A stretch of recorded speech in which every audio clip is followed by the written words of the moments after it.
제자들에 대하여 여전히 위협과 사기가 등등하여 대제사장에게 가서 다메섹 여러 회당에 가져갈 공문을 청하니 이는 만일 그 도를 따르는 사람을 만나면 남노를 막론하고 결박하여 예루살렘으로 잡아오려 함이라. 사울이 길을 가다가 다메섹에 가까이 이르더니 호련히 하늘로부터 빛이 그를 둘러 비추는지라. 땅에 엎드러져 들음에 소리가 있어 이르시되 사울아 사울아 내가 어찌하여 나를 박해하느냐 하시거늘 대답하되 주여 누구시니이까? 이르시되 나는 내가 박해하는 예수라. 너는 일어나 시내로 들어가라 내가 행할 것을 내게 이를 자가 있느니라 하시니 같이 가던 사람들은 소리만 듣고 아무도 보지 못하여 말을 못하고 서 있더라. 사울이 땅에서 일어나 눈은 떴으나 아무것도 보지 못하고 사람의 손에 끌려 다메섹으로 들어가서 같이 읽겠습니다. 사흘 동안 보지 못하고 먹지도 마시지도 아니하니라. 아멘. 오늘 하나님의 말씀은 삶의 방향, 멈춤의 은혜라고 하는 제목으로 함께 말씀을 나누겠습니다.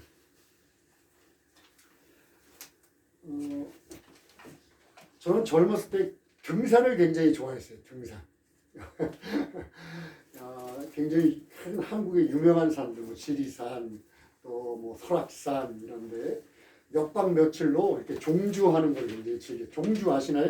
이렇게 산등성이 또 이렇게 뭐 계곡 이런 것을 산맥을 쭉 따라서 이렇게 몇 박 며칠로 다니는 것, 이걸 좋아했어요.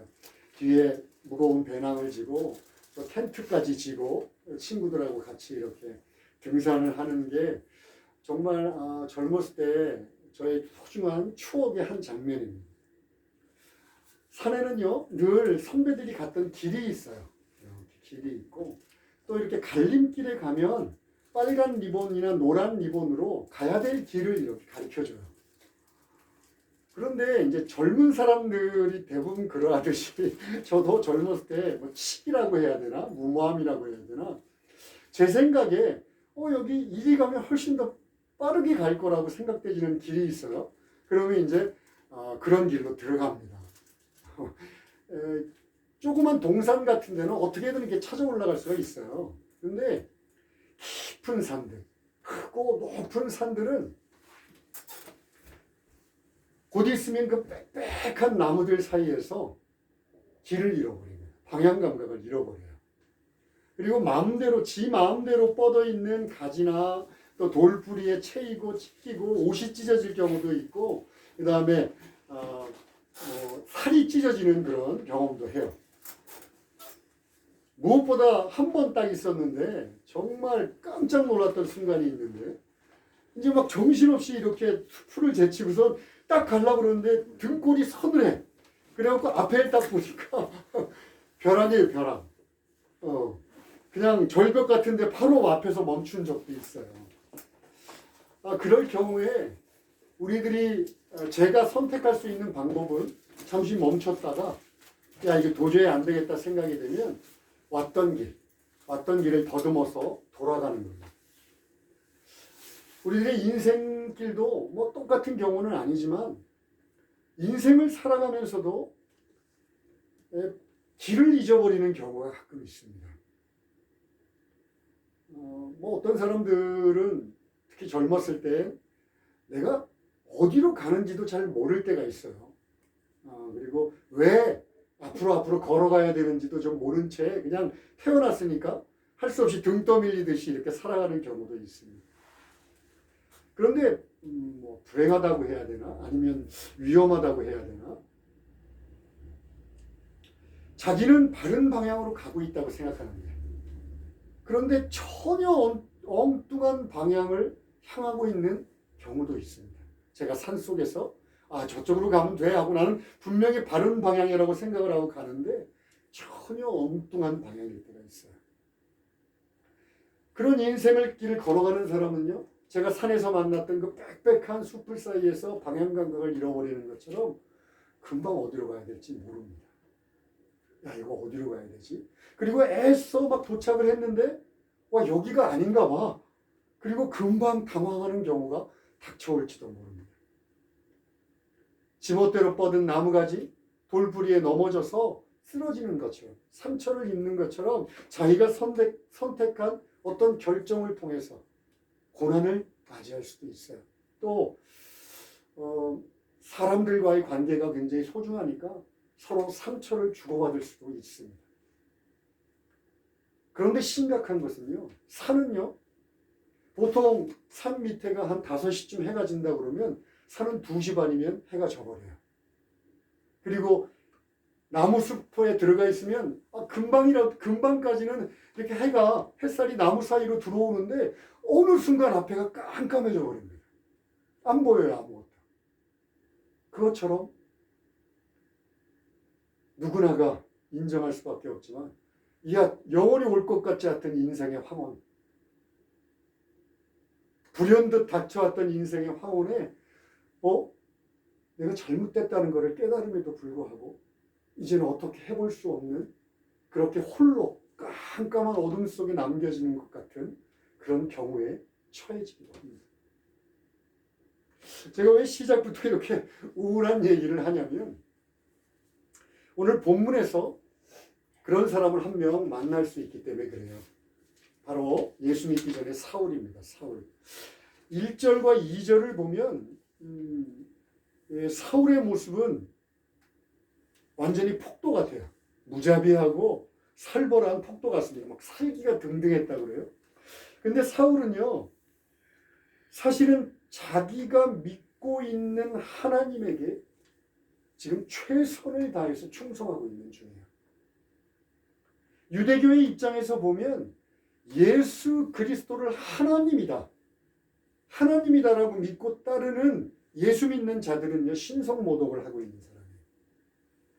하나님은 유일신이어야 되는데 어떻게 예수가 하나님일 수 있어? 그러니까 그 예수 믿는 자들을 박해하면 박해할수록 자신은 하나님께 충성하는 사람이 된다고 생각했어요.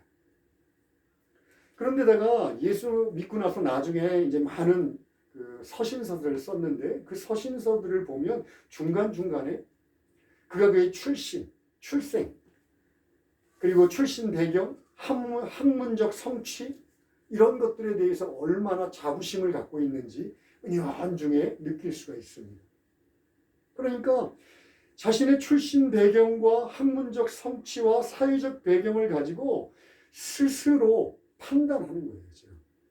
그리고 예수 믿는 자들을 정죄하고 그 정죄하는 것을 통해서 자신을 정당화시키는 거예요. 정당화시킬 뿐만 아니라 그것들을 통해서 자부심마저 느끼고 있는 겁니다.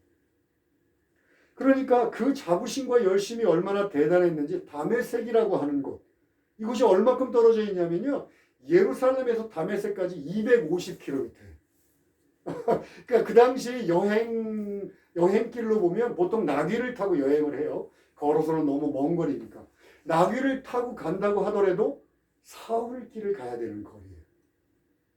그런데 거기까지 가서 예수 믿는 자들을 잡아서 다시 예루살렘에 와서 감옥에 넣어버리려고 할 정도로 자신의 열심과 또 자부심이 대단했던 사람입니다. 그때 마침 날벼락처럼 보시면 뒤에 예수님께서 찾아오세요. 하늘에, 청천 하늘의 병력같이 예수님께서 찾아오십니다. 하늘에서 놀라운 빛이 그에게 내리쬐입니다.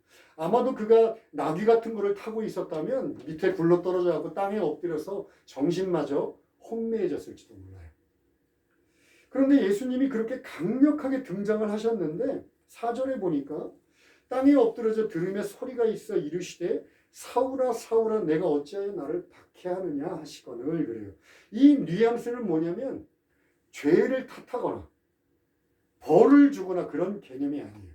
왜냐하면 사울아 사울아 라고 사람의 이름을 하나님께서 2번 부르는 경우가 성경에 좀 나와요. 모세, 아브라함, 이런 사무엘 이런 사람들을 부르는데 대부분 진심 어린 애정과 사랑의 표현입니다. 성경에서는 그런 표현이에요. 그러니까 사울아 사울아 라고 부르는 것은 너를 탓하려고 너를 벌 주려고가 아니라 애정과 관심을 갖고 지금 사울을 부르고 있는 거예요. 그리고 오히려 반문합니다. 너 왜 나를 괴롭혀? 이렇게 반문하고 계시는 거예요. 그랬더니 예수님께서는 강력하게 등장을 하셨지만 굉장히 온화하고 사랑에 가득 찬 마음으로 사울을 대하지만 사울에게는 엄청난 충격이었어요. 예수님께서 이제 사울에게 너 행할 것을 가르쳐 주세요. 가르쳐 주는데 그가 일어났어요. 그런데 보세요. 8절 중간에 눈은 떴으나 보지 못합니다. 눈은 떴으나 보지 못해요. 그리고 9절에 사흘 3일 동안 먹지도 마시지도 안 했다라고 적혀 있습니다. 오늘 본문에 사울에게 일어난 이 사건이 사울이 약 30세가 조금 넘었을 때예요. 30세가. 근데 그 당시 유대에서 30세가 좀 넘었다 그러면 지금 우리들의 30세라고 비교를 하시면 안 돼요. 굉장히 왕성하고 사회적으로도 책임감이 있고 어느 정도 성취를 이룬 그런 나이가 30세입니다. 그런데 여러분, 아까도 말씀드렸지만 사울은 엘리트 중에 엘리트였어요. 자신의 출신 배경, 또 학문적인 성취를 갖고 또 종교적인 열심으로 무장한 채 앞을 향해서 열심히 달려가고 있는 중이에요.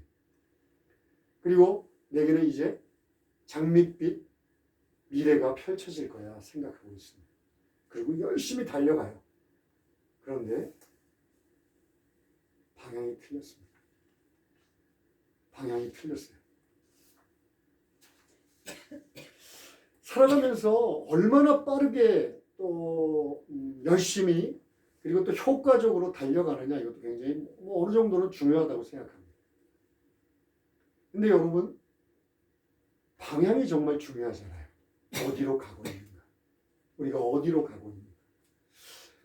사회적으로 많은 사람들이 방향성에 대해서 어디를 가고 있는가에 대해서 굉장히 인생을 살면서 중요하다라고 얘기합니다.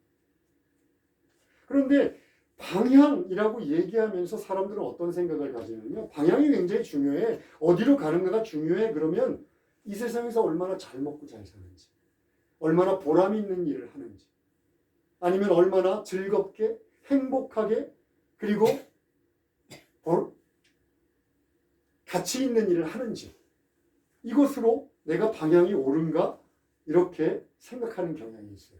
근데 보세요. 방향이라고 하는 것은 출발하는 지점이 있고 도착하는 지점이 있다는 얘기잖아요. 그렇죠? 방향이다 그러면 어딘가로 가고 있는 거니까. 그러니까 결국 내가 방향이 바른가 틀린가 이것을 결정하는 것은 내가 도착 지점에 도착하기 전까지는 내가 지금 이 세상을 살고 있는 것 갖고는 알 수가 없다는 거예요. 그럼 내가 조금 더 어려워질 수도 있는데, 인간은 제한된 시간의 유한성을 갖고 태어났어요. 즉 태어나서 죽는다고 하는 누구나 갖고 있는 정해진 시간을 갖고 있어요. 그러니까 이 정해진 시간 안에 바르게 도착을 해야 된다는 것이 굉장히 중요합니다. 누구나가 태어나요. 누구나가 태어나서 어느 정도 철이 들 때부터 시작해서 자신이 죽을 때까지는 자신이 마치 인생의 주인공 같아요. 자기 마음대로 살아갑니다. 개성적이고 또 각자의 취향이 존중되는 삶을 살아갑니다. 정말 중요하죠. 그런데 정작 사람들은요, 자기가 아무것도 아니었던, 내가 지금 57세라고 한다면 57년 몇 개월 전에, 내 생일이 오기 전에 나는 무였어요. 무. 아무것도 아닌 존재였어요. 그런데 나는 어디선가 와서 태어났어요. 어머니의 태 속에 자리를 잡았고, 그리고 나는 유한한 존재가 됐어요. 있는 사람이 됐어요. 그리고 죽은 다음에는 나의 존재는 어디로 가는지 알지 못합니다. 즉, 이 시간이라고 하는 한정된 내용 안에 나의 발걸음, 내가 가고자 하는 방향성을 결정해야 된다는 거예요. 좀 어렵나요? 괜찮으시죠? 그러니까 누구나가 내가 삶의 방향이 중요해라고 얘기할 때는 출발 지점이 있고 도착 지점이 있는데 이것을 무한정 반복하는 것이 아니라 정해진 시간, 사람이 태어나서 죽는다고 하는 이 정해진 시간 안에서 결정해야 된다는 거예요. 그렇다면 우리가 어디서 와서 어디로 가는지만큼 중요한 게 없겠죠. 방향성을 알기 위해서. 성경에서는 이렇게 얘기합니다. 로마서 11장 36절 볼까요? 우리 함께 읽겠습니다.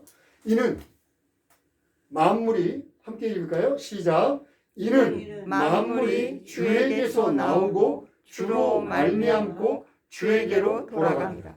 그에게 영광이 세세에 있을지어다. 아멘. 성경은 선언합니다.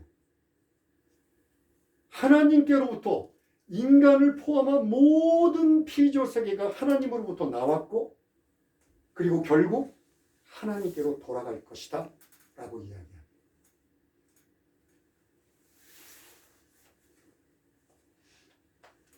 실제로 역사상 셀 수 없이 많은 사람들이 이 사실을 알고 하나님께 도착하고자 했어요.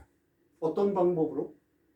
자신들이 할 수 있는 노력으로, 즉 종교적인 수양, 또 선행, 어떤 규칙들을 지키는 것, 또 과학적인 방법, 이걸 통해서 하나님께, 아니 꼭 뭐 하나님이 아니라 그들에겐 그들의 신이겠죠. 스스로 노력을 해서 우리들이 알고 있는 이 세상의 모든 종교, 불교, 힌두교, 유교, 모든 종교들은 스스로 노력하고 규칙을 지키고 종교적인 업적을 쌓으면 하나님께 도착할 수 있다 생각하며 살아갑니다.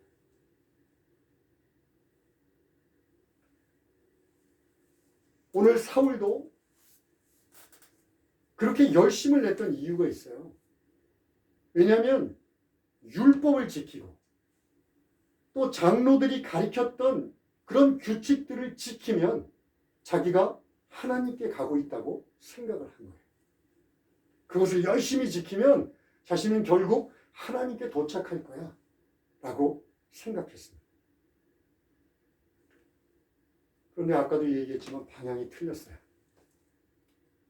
왜 방향이 틀렸냐면 요한복음 14장 6절에서 하나님께서 분명하게 얘기합니다. 예수 그리스도가 이렇게 얘기해요.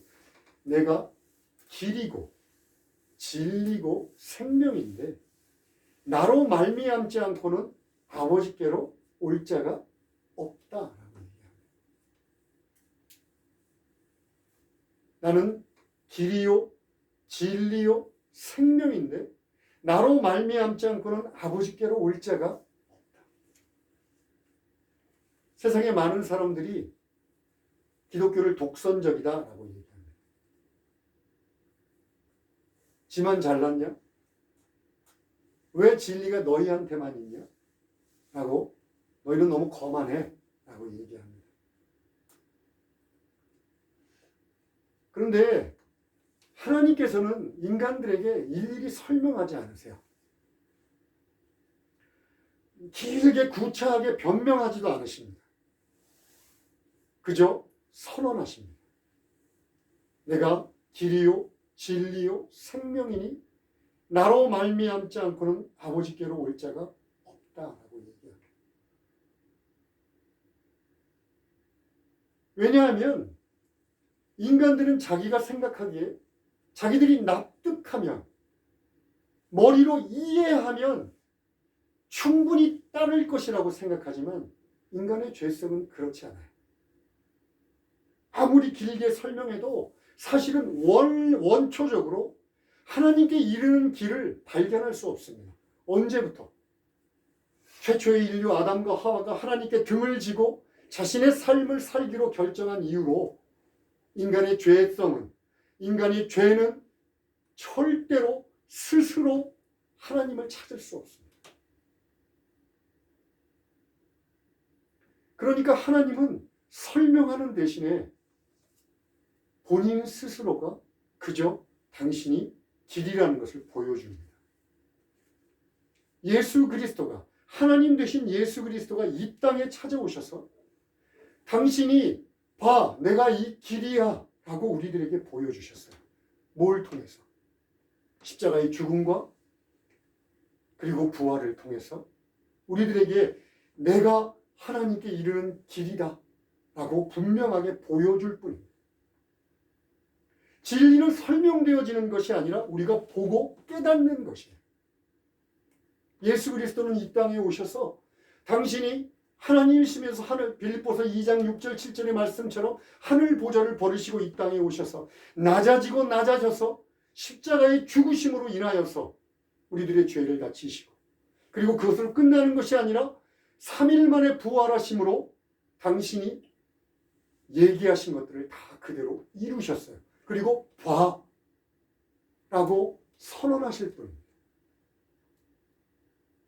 그렇지 않다면 인간은요, 아무리 길게 설명을 하고 여러 가지 변명들을 갖다 대고 구차한 설명들을 갖다 붙인다 하더라도 인간들의 정해진 마음은 절대로 그 길을 찾아갈 수 없습니다.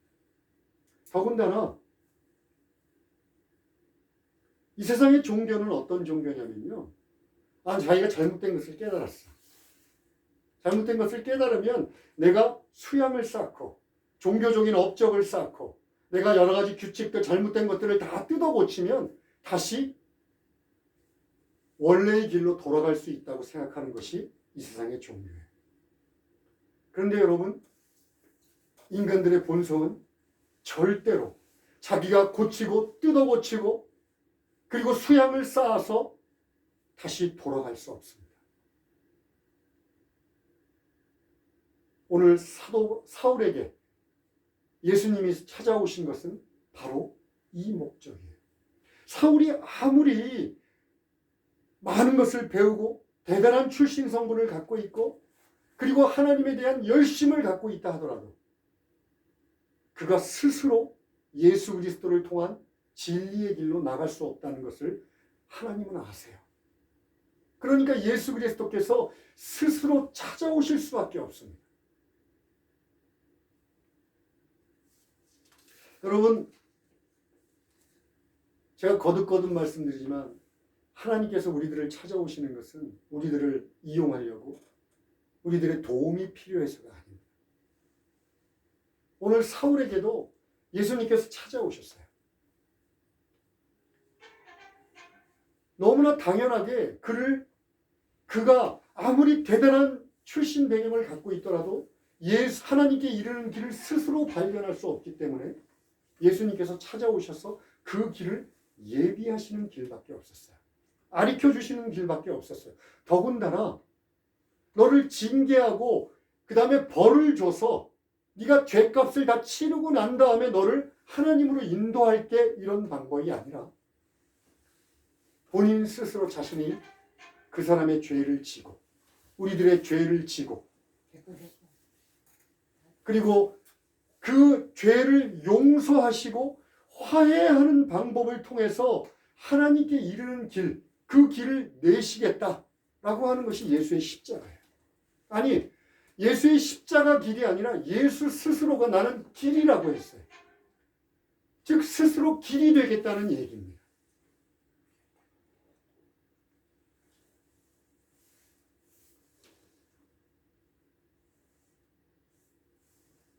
오늘 3절에 보면 하나님께서 호련히, 예수님께서 호련히 하늘로부터 강렬한 빛을 그에게 비춥니다. 여러분, 예수님이 이런 초자연적인 방법으로 찾아오셨다는 것에 집중하면 안 됩니다. 예수님이 찾아오셨다는 것이 초점이에요. 예수님이 찾아오셨다. 사울을 그대로 버리시지 않고 사울을 찾아오셔서 사울을 용서하시고 하나님께 등을 돌리고 살아가던 그의 인생을 하나님의 방향으로 틀으셨다라고 하는 것이 본질입니다.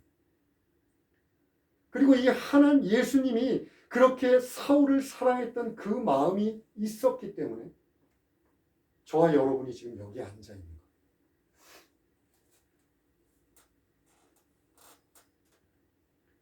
여러분 기억하세요? 저는 아주 지긋지긋하게 하나님에게 등을 돌리고 살았던 존재입니다. 내 삶으로 하나님은 없다 부정하며 살았습니다. 내 입으로 하나님이 어디 있어? 예수 그리스도는 저 이스라엘의 신이야. 조롱하며 심지어 저주하며 살았습니다. 그런데 예수님이 찾아오셨어요. 내 마음을 두드리시고 나를 용서하시고 나의 방향을 틀어서 죄악과 멸망의 길이 아니라 하나님을 향한 길로 나의 방향을 바꿔주셨습니다. 그런데 우리들이 오감을 자극하고 감정적으로 지금처럼 초자연적인 대단한 그런 놀라운 현상으로 오시지 않았어요. 이미 예수님께서 저는 초자연적인 것을 부정하지 않습니다. 예수님 하나님이신 분이 인간의 몸을 입고 오셨다는 것부터가 초자연이니까 부정하지 않습니다. 그러나 그 방법이 문제가 아니라 예수 그리스도가 우리들에게 찾아오시는 거예요. 우리를 만나주시는 거예요. 자, 그러면 우리가 예수님을 만났는지 안 만났는지 어떻게 알 수가 있을까요? 여러 가지 방법이 있어요. 성령이 우리들의 영과 함께 증언하는 방법도 있겠지만 오늘 본문에서 사울이 경험했던 이 어두움을 경험하는 것도 하나의 방법입니다. 하나의 증거입니다. 사울은 아까도 얘기했지만 자신의 출신 배경, 학문, 정말 대단한 종교적 열심, 이것을 가지고 이 세상의 길을 그대로 아주 밝게 빛나고 장밋빛으로 빛나는 길을 달려가고 있었어요. 그런데 예수님이 찾아오시니까 이 세상에 비추던 빛이 그에게서 떠나갑니다. 눈을 떴으나 보지 못했다라고 기록되어 있어요. 깜깜한 어둠이 찾아옵니다. 그동안 자신의 삶을 구성하고 있는 가장 가치 있다고 생각되어지는 것들을 이제 볼 수 없게 됐습니다. 그러나 그때부터 예수의 빛이 그에게 비춰집니다.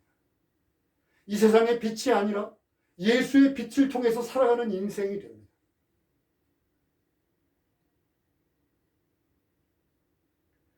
이 세상의 것들은 깜깜해지고 무뎌지고 안 보일지 모르지만 예수 그리스도가 비춰주는 그 빛을 통하여 그 빛을 따라가면 바로 하나님께 이르는 길이 됩니다. 여러분, 우리들이 예수를 믿었다고 하는 것은요, 이 세상이 현란하고 번쩍거리고 정신없게 만드는 빛으로부터 우리 눈이 가리워지는 것이에요. 여러분, 혹시 경험하셨는지 모르지만 너무 강렬하게 반짝반짝거리는 빛에서는요, 실제로 실체가 보이지 않습니다. 그 빛들이 우리 눈 안으로 들어오면 저 뒤에 있는 것들이 전혀 보이지 않아요. 이 세상의 것들, 우리를 유혹하는 것들, 우리를 죄 안에 머물게 하는 것들은 우리 빛을 강렬하게 쏩니다. 우리 눈을 강렬하게 쏴요. 그래서 이 길이 어딘지를 모르게 만들어요. 내가 지금 가는 곳이 어딘지 알지 못하게 만듭니다. 그러나 예수 믿고 그 빛으로부터 우리가 차단되는 순간 우리는 우리들이 가는 길이 보입니다. 하나님의 말씀은 내 발의 등이고 내 길의 빛이 됩니다. 나에게 비추는 빛이 아니라 나의 길을 비추는 빛이 됩니다.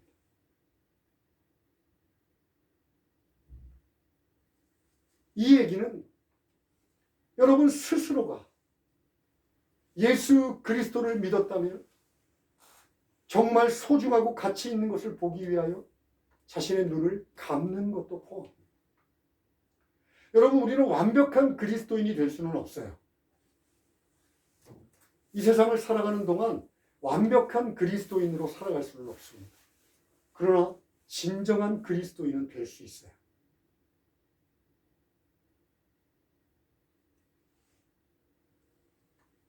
자신이 지금 어디로 가는지 예수를 믿어도 완벽하지 않으니까 헷갈릴 때가 있습니다. 내가 지금 어디로 가고 있지? 이 세상의 유혹이 자신을 자꾸 유혹할 때가 있습니다. 그럴 때 스스로 어둠을 택해야 합니다. 어둠 속에 멈추어야 합니다. 골방에 들어가서 눈을 감고 하나님께 기도해야 합니다. 그저 기도의 자리 나가면 달라만 하지 마시고 조용히 골방에서 무릎 꿇고 캄캄한 어둠 속에서 하나님, 제가 지금 하나님 앞에 나아가고 있습니까? 하나님과 동행하며 살고 있습니까? 예수 그리스도가 나의 동반자가 되십니까? 물어봐야 합니다. 그리고 말씀을 펴고, 아까도 얘기했지만 말씀 속에서 그래, 내가 지금 살고 있는 것이 내 앞길을 비추는, 하나님께 향하는 길을 비추고 있는 빛이로구나 깨달아야 합니다.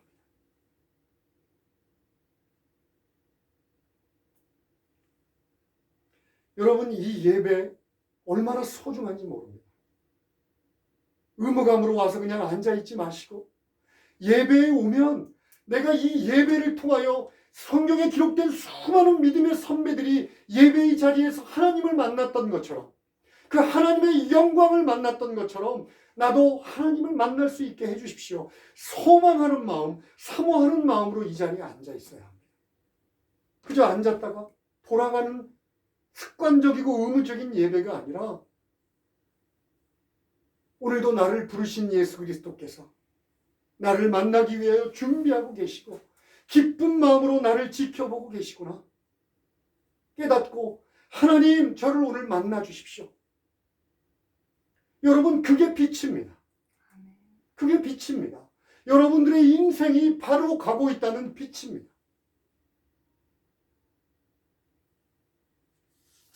설교를 마무리하고 싶습니다.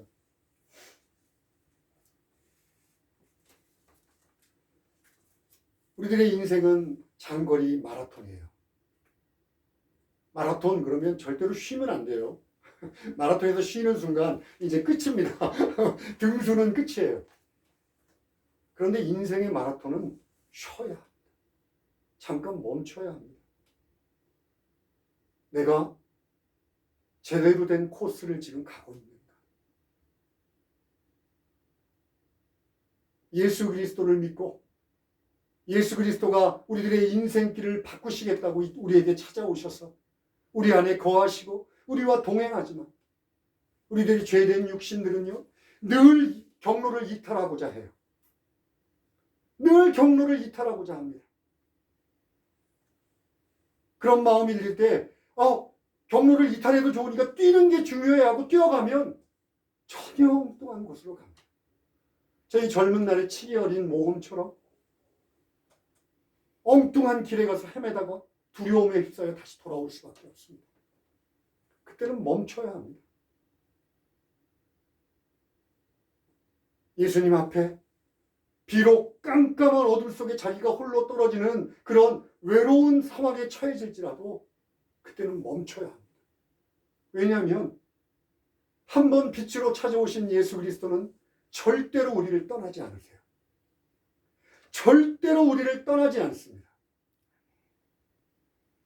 이 세상의 어떤 피조물, 사망이나 생명이나 천사들이나 권세자들이나 장래일이나 지금일이나 높음이나 깊음이나 그 어떤 것도 우리 주 그리스도 예수 안에 있는 하나님의 사랑에서 우리를 끊을 수 없습니다.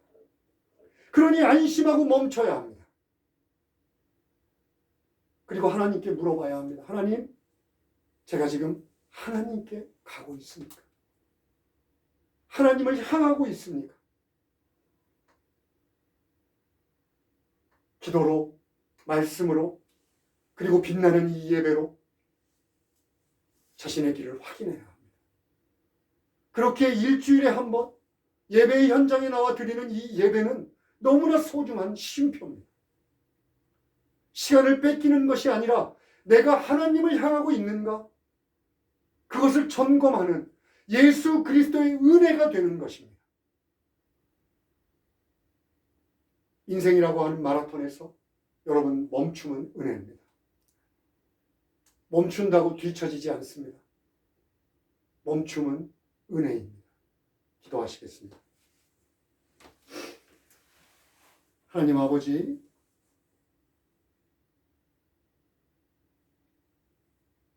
저희가 이 인생의 끝에 하나님 앞에 서기를 소원합니다.